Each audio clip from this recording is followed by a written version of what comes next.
A very good morning to all of you. I promise you that I did not meet Srinivas before. I didn't put him up to all that. Called me a karma yogi and all that. I'm not too sure if I'm worth it, but thank you, Srinivas Garu, for those really, really kind words. A very good morning to the entire team of NHRD, Mr. Nathan, Vipul, Srinivas, to all the distinguished delegates who have come from, I'm told, about 25 different states and 50 different cities across the nation. Warm welcome to all of you, to this wonderful city of ours, Hyderabad, to this wonderful state of ours, Telangana. The topic, that has been given to me is decoding the economic future and how Hyderabad can act as a catalyst for a 5 trillion economy. Before I get into the subject per se, let me quickly point out a couple of things. Yesterday, the budget was presented by the Union Finance Minister, and over the last several years, several decades, we've been hearing about numbers from every finance minister, every prime minister, every chief minister, every government representative on various forums.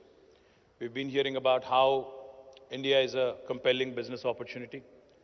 We've been hearing about how the world is looking at India, etc., etc. Before I talk about numbers, let me quickly give you a little bit of perspective, from being in politics and public life for the last 17 years. I was also a part of the private sector for about 7.5, 8 years in the US and also for some time in India as well. The one thing I've realized, both in public life and also when I was in the corporate sector, is that the biggest challenge for a leader, irrespective of who it is and what they run, at what institution they head. It could be a government headed in a state by a chief minister. It could be a government headed in a country by a prime minister or a president. Or it could be a corporate entity headed by a chief executive officer. The biggest challenge for any leader across the world is not wealth management or capital management. It actually is people management. Because the best of the people, in fact, deliver the goods and basically make an enterprise or an institution or an entity successful. That's a fact. Now, the case in point, I'd like to narrate a quick story. We always measure our economies in terms of trillions. We hear terms such as GDP, the gross domestic product, the gross state domestic product. We also hear terms such as per capita, etc., etc. But in my humble opinion, and without having to, I hope I'm not offending anybody when I say this, I think sometimes these can be misleading.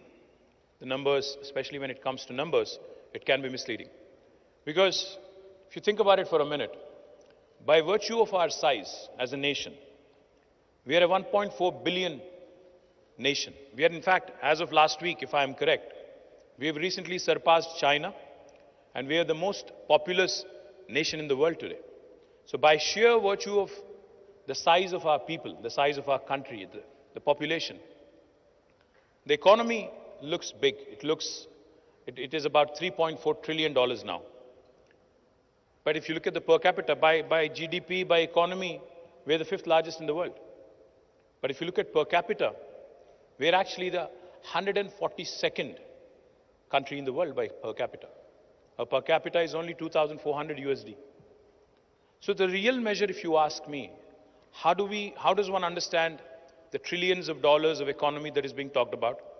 How does one balance GDP and wealth? Now, for those of you who are wondering, what is the difference between GDP and wealth? If you ask me, GDP is a reflection, gross state domestic product, the 5 trillion, the $10 trillion, etc., are a reflection of the economic activity of a nation. It could be in the previous year, or GDP forecast could be about economic activity that is likely to unfold in the next quarter, in the next couple of quarters, or next 1 year, etc., etc. But what is the wealth of a nation? The wealth of a nation is actually a collection as a combination of its assets, both natural resources, its human resources, and how they are likely to influence the economic activity over a longer term, how the depreciation of these assets, these resources, the depletion of these resources, and how the utilization of these resources is intricately linked to ensuring long-term sustainable growth in line with the developmental aspirations of that particular nation. So let me not confuse you, without giving you examples. I'll give you two examples. Back in 1987, China and India, exactly 35 years ago, two countries with similar size of human resources, had the exact same size of GDP, 1987.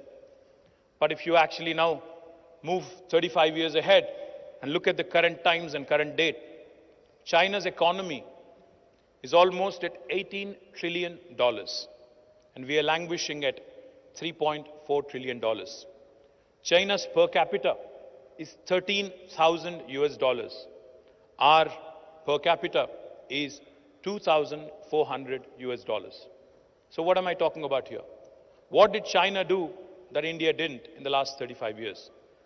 In my humble opinion, if I have to sum it up properly in one single line, I think China managed its aspirations, its developmental goals, and ensured that the natural resources and human resources were put to good effective use, and has competed with the West and the best in the world to ensure it reached where it is.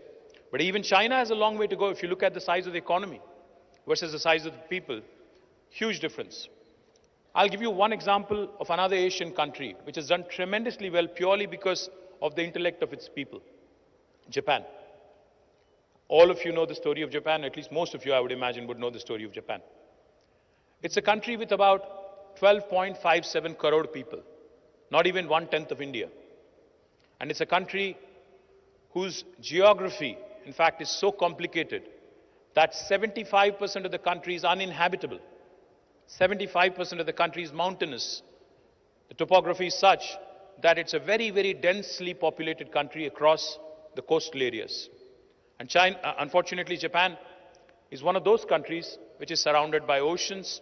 So it's had frequent tsunamis, cyclones, typhoons, earthquakes, very little natural resources, very little cultivable area. Only 11% of the land is cultivable, and very little area where humans can actually inhabit. And on top of all this, if you remember, in World War II, Japan is the only country on the planet which had been bombed.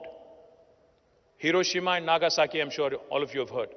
It's the only country which was ever under nuclear attack in 1940s. Now what happened then? Today Japan is the third largest economy in the world. In fact, until 2010, it was the second largest economy in the world. That's when China actually surpassed it. So what's happening in the world, if you think about it for a minute? India, with 140 crore people, with 40 crores of cultivable area, abundant natural resources, amazing talent, and most importantly, with a median age of 28, and with 65% of India being less than the age of 35, only has a 3.4 trillion economy. But Japan, with 12.57 crore people, with a median age of 49, has a 4.3 trillion economy with a per capita of 39,000 US dollars. So what is happening in these two countries, if you think for a minute? The one thing I can tell you that Japan has done successfully, has invested in the sectors that matter, has invested in its people, has ensured that the focus of the government, the collective goal, the collective national ambition, the collective national aspiration as a nation was very well defined, was extremely well etched in the minds of every Japanese, and they went about it with a single-minded pursuit. In India, unfortunately, while we do have leaders, while we do have many smart leaders, unfortunately our focus is always on politics. We're not focused on economics. Our focus is on winning the next election. Our focus is not in ensuring that the next generation has a better life than ours. That's the unfortunate challenge in India. We're in perennial election mode, including me. I'm not trying to say that we are any different. That's the unfortunate reality of being the world's largest democracy with elections happening throughout the year, and with every single politician, instead of being focused on economics, is always seized with more and more politics every single day. That's the problem with India right now. So what is it that I'm proposing? The question that I think we all need to ask ourselves is, should an economy, should a country's wealth be measured by numbers, by the 5 trillion numbers, by the 10 trillion or the 16 trillion numbers, or should it look at the most valuable asset that it possesses? In India's case, I think it's the think force that we have. India's think force, like I said, which is 65% with the median age of 35, 50% with the median age of 28. I think that's the biggest asset that India has. Unfortunately, not many countries have that. Like I said, Japan's median age is 49, China's median age is 39. I can go on. We're the youngest nation on the planet. But are we putting our human resources? Are we putting this human capital to good use? No. We have sociologically, psychologically as a nation. You know, I was at a couple of schools yesterday and day before, meeting and interacting with young minds, youngsters. I kept asking them. I kept probing. I said, are you happy with the infrastructure? They said, okay, we are reasonably happy. I said, do you want anything more? They said, we are fine. And I kept asking and I kept probing. I asked them one question. I said, what do you want to be once you graduate, once you become a graduate or a postgraduate? About 99% of them said, I want to actually be employed. I want to be seeking a job. When I asked them, why do you want to be a job seeker? Why can't you be a job creator? Not many of them actually had a straight answer. As a society, as a nation,